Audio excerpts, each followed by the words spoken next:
गांव के बाहर एक पुरानी हवेली थी जिसके बारे में कई कहानियां प्रचलित थीं।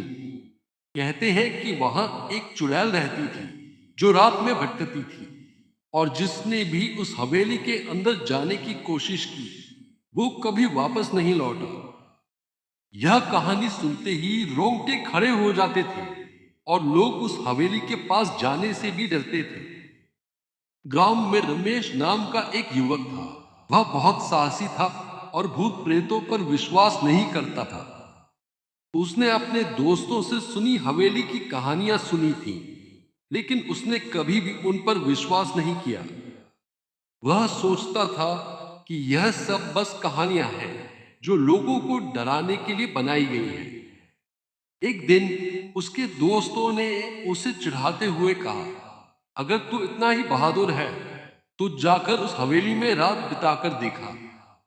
रमेश ने इस चुनौती को स्वीकार कर लिया और कहा, ठीक है, मैं आज रात उस हवेली में जाकर रहूंगा। रात हो चुकी थी, चांदनी रात थी और हवेली के चारों ओर सन्नाटा था। रमेश अपने हाथ में टॉर्च लिए हवेली की तरफ बढ़ा। उसके कदमों की आहट सुनाई दे रही थी। जैसे ही वह हवेली के पास पहुंचा, उसे लगा कि कोई उसे देख रहा है। उसने चारों ओर देखा, लेकिन वहां कोई नहीं था। हवेली का दरवाजा बहुत पुराना था और चिरचिरा रहा था। रमेश ने दरवाजा खोला और अंदर गया। अंदर का दृश्य बहुत ही डरावना था। दीवारों पर मकड़ी के जाले थे और फर्श पर धूल की मोटी परत थी। अचानक उसे एक आवाज सुनाई दी, कौन है वहां? रमेश ने टॉर्च जलाकर देखा, लेकिन वहां कोई नहीं था।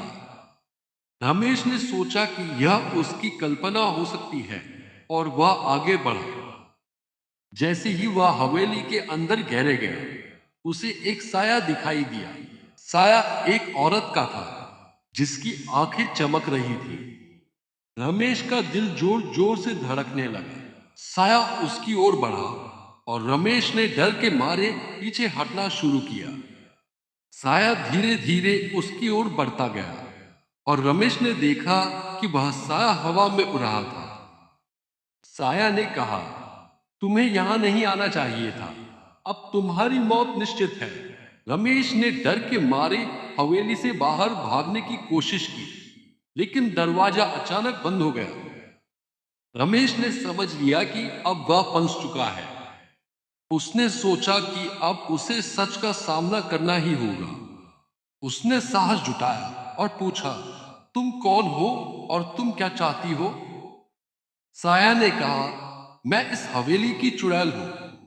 वर्षों पहले मुझे इस हवेली के मालिक ने धोखा देकर मार डाला था। तब से मेरी आत्मा इस हवेली में भटक रही है।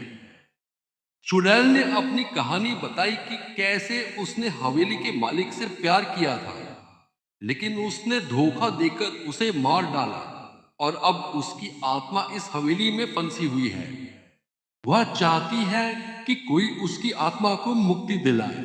रमेश ने चुड़ैल से पूछा, मैं तुम्हारी कैसे मदद कर सकता हूं? चुड़ैल ने रमेश से कहा, तुम्हें इस हवेली के नीचे दबे मेरे शव को ढूंढकर उसे उचित संस्कार देना होगा, तभी मेरी आत्मा को शांति मिलेगी। रमेश ने साहस जुटाया और चुड़ैल के निर्देशानुसार हवेली के तहखाने में गया।